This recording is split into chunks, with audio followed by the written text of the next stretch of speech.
when you say come. But you got to be willing to work with half dead people that wouldn't work right.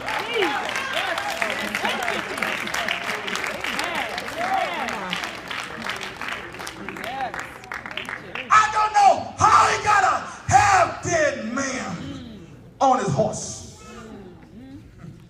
But the Bible said he set him on his beast.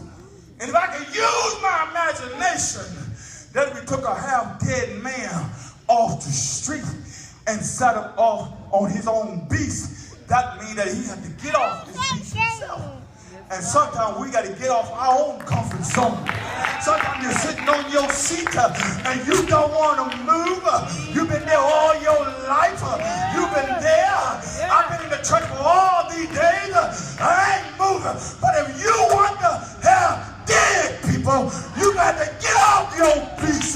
Get off your seat and work with them.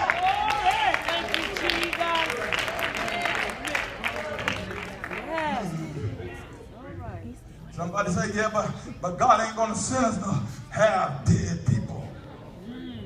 Not many noble, not many wise are called. But God has called those who half-dead. Let me tell you something here. Oh, let me show you something. Stay right there for a second, half-dead man. The Bible said that one day they came to Jesus and they said, Lord, they said, Lazarus is sick. You better come quickly or you're going to lose your friend. Jesus perhaps said, okay, see you later. The Bible says Jesus hung around and he waited till Lazarus took his last breath. And after Jesus waited, not only till he took his last breath, but he waited until the body decayed. To every molecule in the body and everything in the body collapsed and ceased from working. Everything in the body was beyond repair. Jesus perfectly waited. He waited for Lazarus to get corrupted in the grave. Finally, Jesus said, I'm going now to awake Lazarus. The disciples said, Lord, if Lazarus is asleep, now listen to this, because it's all about man number 4. If Lazarus is asleep, he does well. Leave him alone. Jesus said, oh, y'all don't understand. He said, Lazarus is dead. Lay out here. He said, Lazarus is dead. He said, he's gone. They said, but Lord, he said, what you going to do about Lazarus? He said, I'm going, he said, to awake him. And so when Jesus got there to the city, he said, show me where you laid him. Don't in no way misinterpret this at all. And not that Jesus really needed them to show him where Lazarus was, because he knew everything. He just wanted them to know where Lazarus was. He said, show me. He said, where he is. And they said, but somebody in the crowd who knew Jesus, they said, now surely this man could have prevented him from dying. They said, because this man opened the blinded eyes, and the man that was crippled, he healed him. The man that had leprosy, he healed him. Surely this man could have prevented him from dying. They said, and Jesus said, show me where you laid him.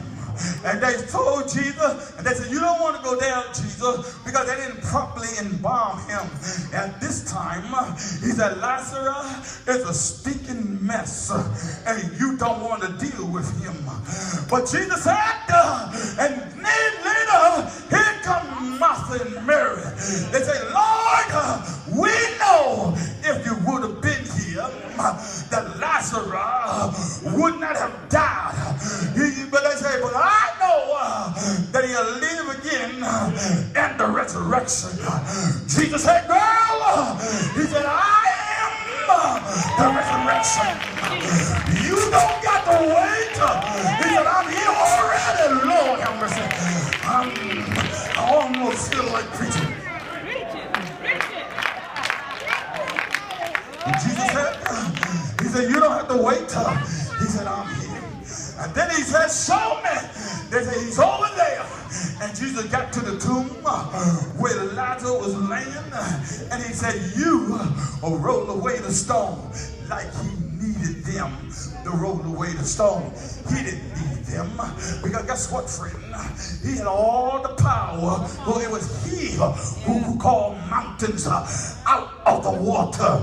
It was he who divided the sea and turned to dry land.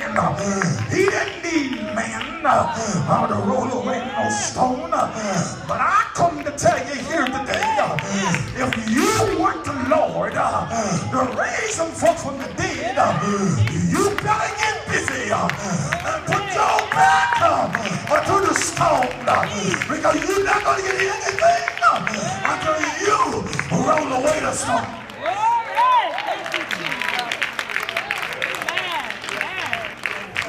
He's not going to do it all. So finally, I can see them now pushing away the stone. Jesus